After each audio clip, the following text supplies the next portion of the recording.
말씀 보겠습니다. 잠언 12장 1절 말씀입니다. 같이 읽겠습니다.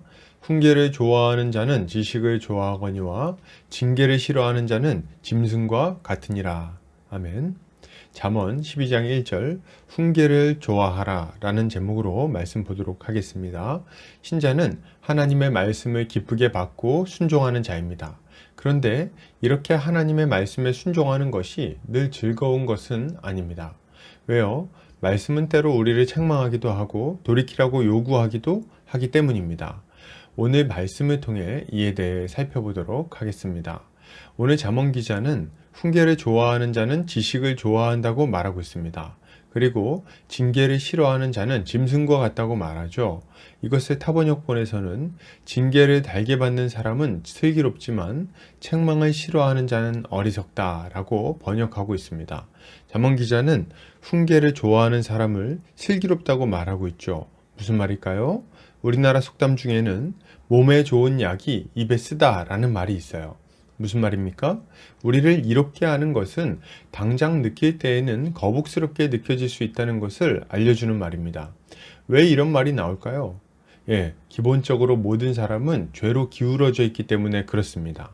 우리에게 유익하고 좋은 것은 의롭고 선한 교훈이에요. 그런데 우리의 성향이 악으로 기울어져 있으니 그런 말을 들으면 듣기 싫은 거예요. 그런 의미에서 하나님의 말씀은 참으로 입에 쓴 약이라고 할 수 있습니다. 말씀을 듣다 보면 말씀이 우리의 내밀한 탐욕들을 드러내고 탐욕을 따라 죄로 기울어지고 있는 우리를 책망하는 것을 경험하게 됩니다. 그리고 거기서 돌이키라고 엄중하게 경고하는 것을 알게 되는 거죠. 그런데 사람이 죄를 짓는 이유가 뭡니까? 죄가 약속하는 쾌락과 유익 때문이에요. 그게 우리의 죄된 본성을 만족시켜 주기 때문에 죄를 짓는다는 거죠. 그 좋은 것을 하지 말라고 말하니까 고통스러운 겁니다. 또한 훈계는 하나님의 말씀에 순종하여 의로운 삶을 살라는 요구이기도 합니다. 그런데 이렇게 의로운 삶을 살아가는 것이 쉬울까요? 아니죠. 의로운 삶은 하나님과 이웃을 사랑하는 삶을 말하는데 그것이 결코 쉽지 않습니다. 그렇기에 훈계는 우리의 죄된 본성이 거북하게 받아들이게 되는 거죠. 그런 의미에서 하나님의 훈계를 기쁜 마음으로 받아들이라는 잠언 기자의 말은 참으로 중요한 교훈을 줍니다. 여러분, 우리는 말씀을 통해 주어지는 하나님의 책망과 징계를 기쁨으로 받아들여야 됩니다.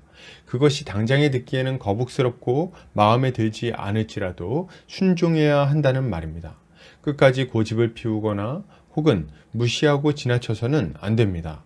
하나님의 말씀을 듣고도 끝까지 돌이키지 않았던 남유다의 요아스 왕을 생각해 보시기 바랍니다.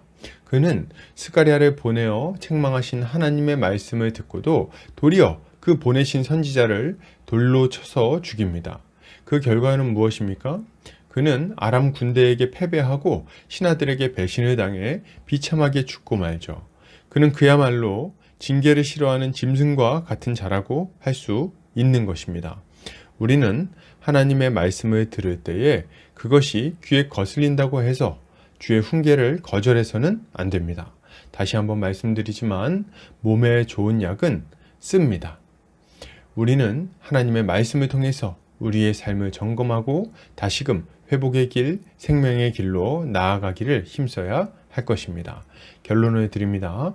여러분, 하나님의 훈계를 받을 때 그것을 기쁘게 받아들이시기를 바랍니다. 하나님의 책망을 싫어하는 자는 큰 고통을 당하게 될 것입니다. 훈계를 받고 책망을 받아들이는 자들마다 회복의 은혜를 경험하게 될 것입니다. 오늘도 주님의 지혜로 승리하는 성도님들 되시기를 주의 이름으로 축복합니다.